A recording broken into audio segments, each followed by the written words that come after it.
আসসালামু আলাইকুম viewers, welcome back to my channel Limas cooking studio থেকে আপনাদের সবাইকে অনেক অনেক শুভেচ্ছা জানিয়ে শুরু করছি নতুন আরেকটি রেসিপি।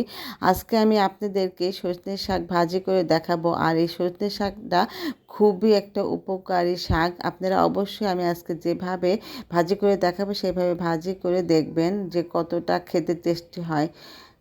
তো চলুন শুরু করা যাক। শাকটাকে আমি পরিষ্কার করে বেছে ধুয়ে নিয়েছি। এখন আমি সিদ্ধ করতে চলে আসলাম। চুলায় আমি কড়াই বসিয়ে দিয়েছি।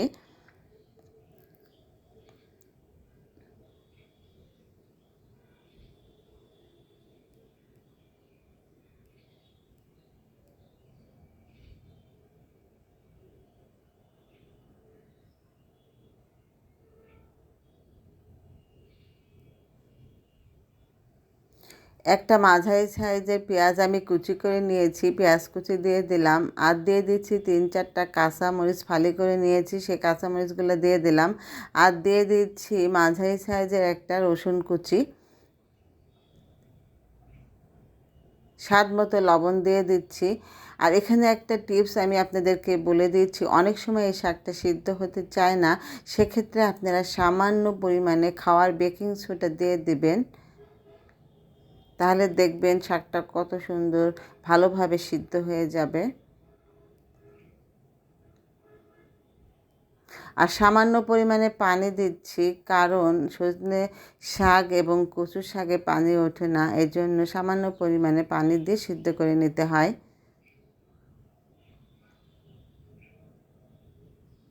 পাঁচ মিনিট পরে আমি ফিরে এলাম। এখন আমি এটা নাড়াচাড়া করে দেব।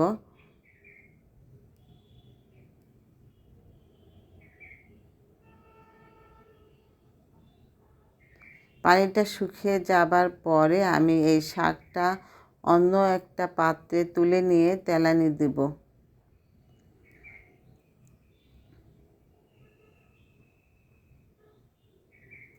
তো শাকের পানি ভালোভাবে শুকিয়ে গেছে আর ভালোভাবে সিদ্ধ হয়ে গেছে।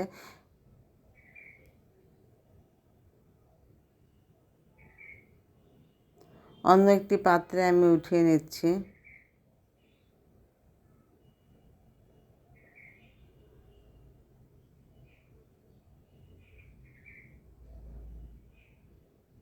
কড়াইটা আমি পরিষ্কার করে ধুয়ে নিচ্ছি।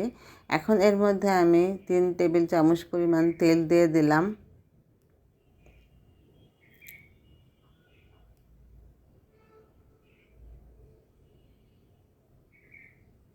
একটা মাঝারি সাইজের পেঁয়াজ কুচি দিয়ে দিলাম। আর এখানে শুকনো মরিচ আর রসুন কুচি আছে, সেগুলো দিয়ে দিলাম। এখানে আমি 3টা শুকনো মরিচ নিয়েছি কুচি করে।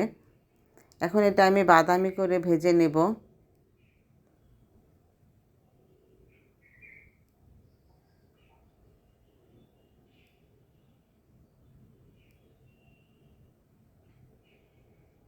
এভাবে বাদামি করে যখন ভেজে নেওয়া হয়ে যাবে, তখন শাকগুলো এর মধ্যে দিয়ে নাড়াচাড়া করে নিতে হবে।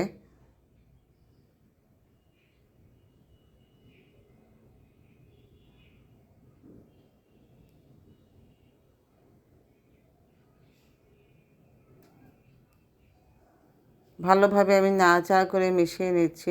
আজকে আমি সজনে শাক যেভাবে রান্না করলাম আপনারা অবশ্যই ট্রাই করবেন। আর এই শাকটা খেতে খুবই মজা লাগে, আর এটা খুবই উপাদেয় একটি শাক। তো আমি এখন আপনাদেরকে শাক ভাজি হয়ে যাবার পরে অন্য একটি পাত্রে পরিবেশন করে দেখাচ্ছি।